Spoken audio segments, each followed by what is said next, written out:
लाहौर से खबर है, गाड़ियों को मोटरसाइकिल से टक्कर मारकर लूटने वाला डाकू गिरफ्तार किया गया है। सेफ सिटी ने हादसे का रंग देकर शहरियों को लूटने वाले डाकू की वीडियो जारी की। ट्रैफिक सिग्नल पर रुकने वाली गाड़ी को मोटरसाइकिल सवार डाकू ने जानबूझकर पीछे से हिट किया। डाकू ने हादसे के बहाने गाड़ी से शहरियों को बाहर निकाला और गन पॉइंट पर लूटमार करने की कोशिश की। मजीद तफसीलात जानेंगे। बोल के नुमाइंदे खुरम मलिक हमारे साथ मौजूद हैं। खुरम, बताएगा। नुमाइंदे से हम रब्ता कर रहे हैं। इस वक्त आपको ये तमाम तर मनाजिर भी दिखा रहे हैं।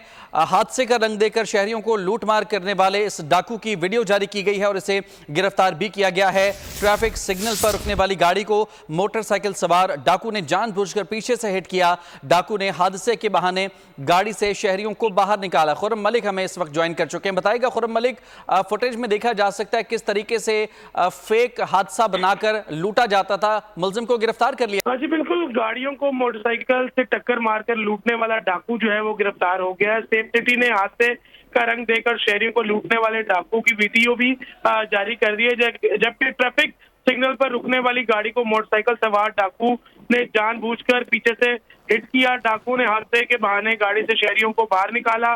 गाड़ियों से उतरने ही डाकू ने गन पॉइंट पर लूटमार करने की कोशिश की। जबकि कार सवारों की जानिब से मजामत करने पर डाकू ने गोली भी चलाई। साफ वीडियो में जो है वो नजर आ रहा है। गोली की आवाज पर गश्त पर महमूद डॉल्फिन एहलकार मौके पर पहुंचे। डॉल्फिन एहलकारों को देखते ही डकैत ने फरार होने की कोशिश भी की।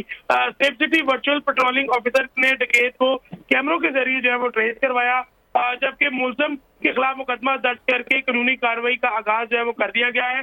जबकि सेफ सिटी की जानिब से मजीद ये कहा जा रहा है शहरी किसी भी इमरजेंसी की सूरत में फौरी 15 पर असला दें और अगर इस तरह किसी के साथ वकूआ पेश आ चुका है तो वो शहरी भी जो है वो 15 पर राब्ता कर सकते हैं ताकि इस डाकू की जो है वो शिनाख्त भी की जा सके। जी ठीक है, बहुत शुक्रिया आपका तफसीलात के लिए। सब्सक्राइब करें और बेल दबाएं ताकि कोई खबर रह न जाए।